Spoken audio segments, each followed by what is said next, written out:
Well, hello everybody. We are back from Tucson. Thank you for all the well wishes to my dad, and it went fabulously. So I so appreciate you guys thinking about him. Today, reason number 8 on why you should homestead in the city or the suburb. And this is really the economy of homesteading. Now you can live in the city or the suburbs, have your little piece of land, mow your lawn, barbecue once in a while, but why not turn that into a complete micro homestead where you can feed a good portion of your food each year for your family? I always like the saying, make it, bake it, sow it, grow it. I tell people that all the time. And what you could do when you have that mindset of a homesteader in the city or suburbs, you look at your land differently.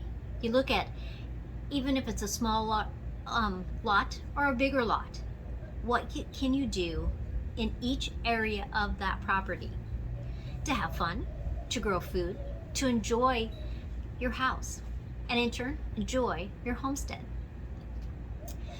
Now with make it, bake it, sow it, grow it, let's break that down a little bit. Make it. Let's look at the economy of making it. Say you're making your Christmas gifts, your birthday gifts, versus buying them in a store. People love homemade items. Bake it. Make everything at home. Know where your food is coming from. If you're baking it in the oven or the pizza oven outside, on the grill, you know where your food has been because you grew it in your garden. Perhaps you have chickens on your homestead in the city or suburbs because many cities let you have them. Are you using just the eggs, or are you having meat birds also? You might have a fabulous chicken dinner. Instead of going out to eat, Joe and I go out to eat, and down here in Arizona we go out to eat more than we would because my gardens are not all the way established yet. Where back in Wyoming, we have them very established. We have a huge pantry, so I can just basically go downstairs and find us something to eat. Because I even have canned meat down there that I can use. So it's just a matter of economy. Perhaps you can't have chickens, or you don't want to have chickens, but perhaps you can barter or trade or make something in exchange for chickens, eggs, rabbits, beef, pork. It's the economy of being a homesteader. Sow it. Now, sow it doesn't mean that you have to sew every outfit that you have. You could, but you don't have to. But what about mending those clothes? Because a homesteader looks at, can I fix that before they go out and buy it? Maybe learning how to knit or crochet so you can make sweaters, scarves, hats. That's an economy of homesteading. So that it saves you money in which you can live within a budget. Now, my pastor always says that you give God 10%, you save 10%, and you live on 80%. And it's a good rule of thumb.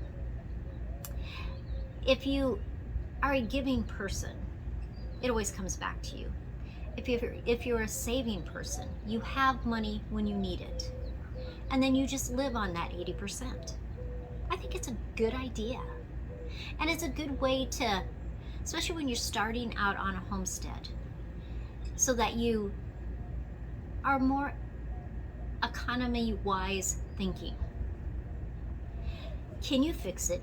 Can you use something else? Maybe you want to collect water from your gutters, but a rain barrel is going to cost you $50 to $80 in the store. What could you use instead to collect that water? Maybe you have something for free that right on your property that you could use.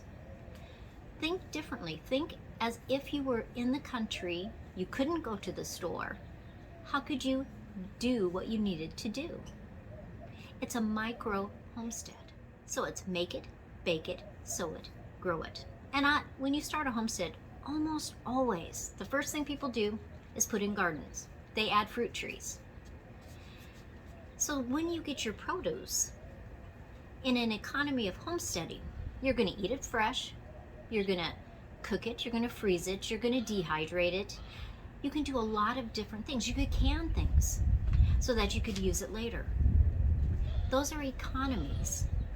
And when you figure all that into your budget, you will be surprised at how much money you can save being a homesteader in the city or the suburbs. Now we're doing a process of the top 10 reasons why you should be a homesteader in the city or the suburbs. This is number 8. Next time it's number 7, and it's called new skills. Because as a homesteader, you might learn new skills. I hope you do. Do you know how to make soap? It is a fun process. You do need to know what you're doing though. But it is a great process. And that is part of the economy of being a homesteader. Not that soap costs that much, but you don't just make it for yourself. With that batch, you also have just made gifts for Christmas, birthdays, for school teachers. It's a fabulous thing. And when we talk about new skills, we're going to talk about all kinds of skills that you may not have thought about that you could do as a homesteader in the city or suburb. So everybody, I hope you have a great day. We are leaving in a day and a half. We're leaving Saturday morning to be back in Wyoming. Totally excited. I'm putting up a video on something I got in the mail. I think you might be excited because just because. I'm not telling you anything more but that. But I've been busy packing up my art room today, the things I'm taking home, the things I'm leaving here. And it is going to be good to be back in Wyoming. Everybody, I will see you next time for new skills. Number 7 on the top 10 reasons you should homestead in the city or the suburb.